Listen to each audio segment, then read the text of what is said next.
Who are you? I think this is the most important philosophical question. All of our lives, everything, not just philosophy, revolves around it. I would like to tell you my opinion.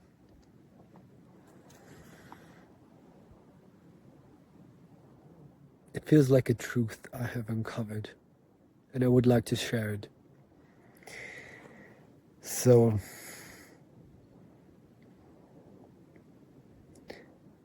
a good first step would be to meditate, which means sit down beneath a tree or anywhere and just observe the thoughts in your mind. Notice that these are not your own thoughts. They just come and go without you being in charge. I mean, sure, you can think of something you would want to think of, but 90% of your thoughts just randomly pop into your head. Perhaps even the thought that you wanted to think of that particular thing was a random thought that popped into your head.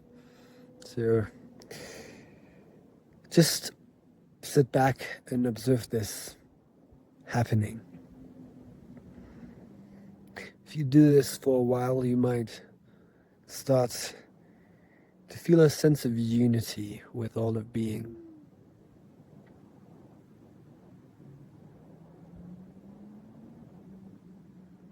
You might notice that you are not the little voice in your head. Although it is a part of you. Then you might say, well, who am I then? Who's the observer of this little voice? Who's the soul that dwells inside of me? Well, let's say your consciousness. You're not your body. You're not your personality. You're not your memories. All of these things change. But yet, you persist. You're the thing that doesn't change.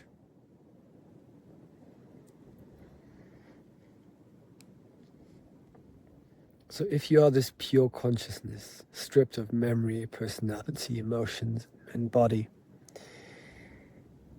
well, if this is what I am, and I identify with the feeling, if my deeper self is this feeling of being the center of the world, because that's what consciousness is, awareness, it's a perspective.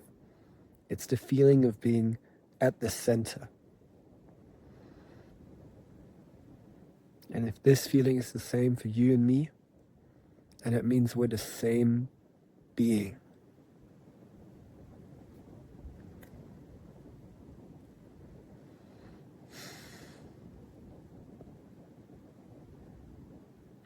This is something that's called open individualism. That there's only one soul that lives in all sentient beings.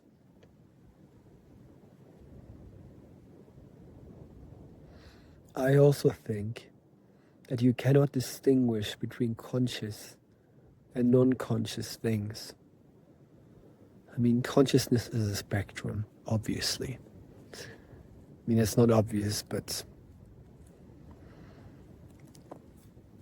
you can come to the same conclusion via yin and yang from Taoism. Yeah. Contraries create each other. And so consciousness cannot exist on its own. Conscious and non-conscious go together. So I am not only every being, every sentient being, I am everything there is, including all the trees and rocks and snow. And in this sense, they do have a kind of consciousness or spirit in them. I don't want to call it consciousness because it's not the human kind of awareness we think about. But let's call it spirit. Well, now we're at animism. So, what I'm trying to say is that I'm everything. I'm the universe. In fact, I don't even want to say I'm the universe, because that's not all I am. I'm so much more than that. And you are too. Because we're one.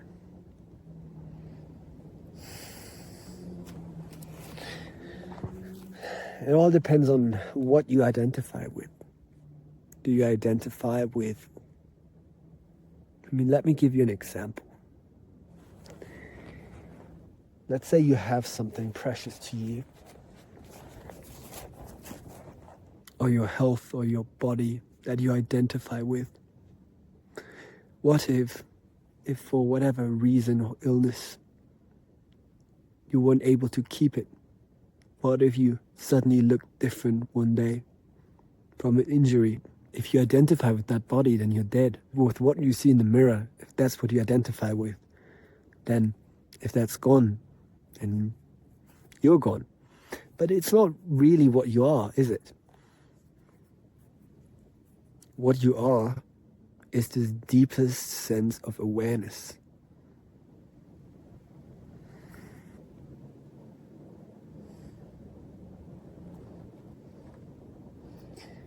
Just observe the connectedness of all things.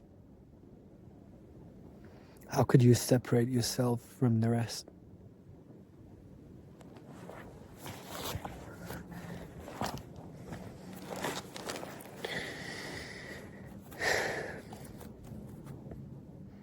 Let me tell you the story now.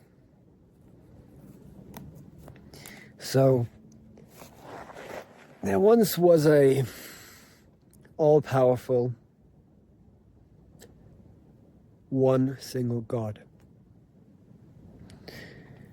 And he was pretty bored because he was all alone.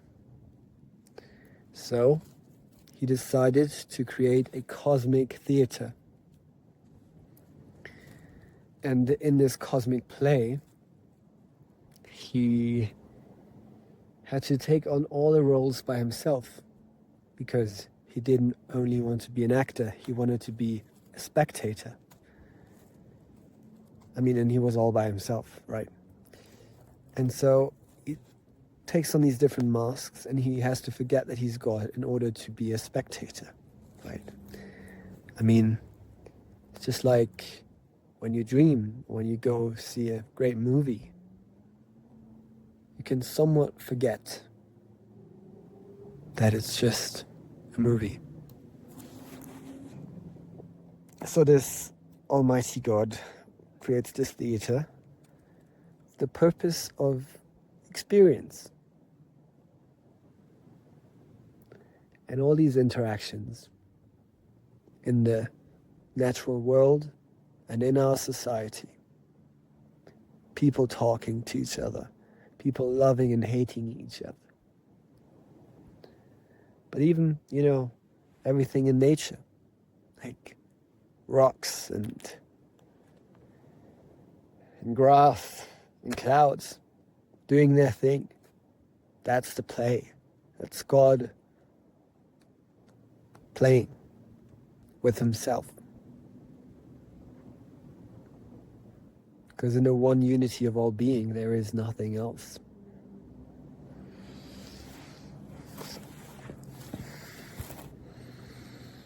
And in this sense, you're not doing anything wrong. You're doing exactly what you're supposed to do. Pretending that you're just a little human being placed on this earth for 80 years. And you go to school, do your career and everything. And I can't teach you anything.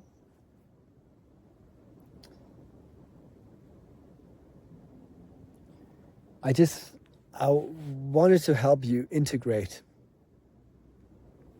your different parts of your being, your ego with the rest of it.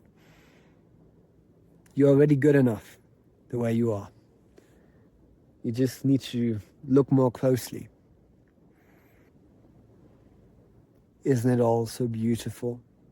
Your joy and your sorrow, in this world. And in that sense, you are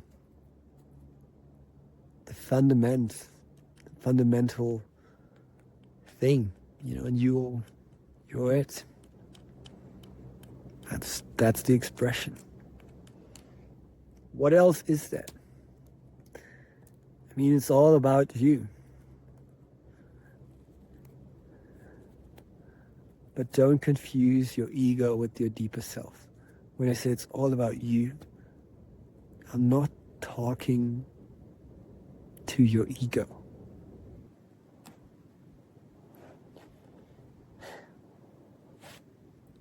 Thank you for listening.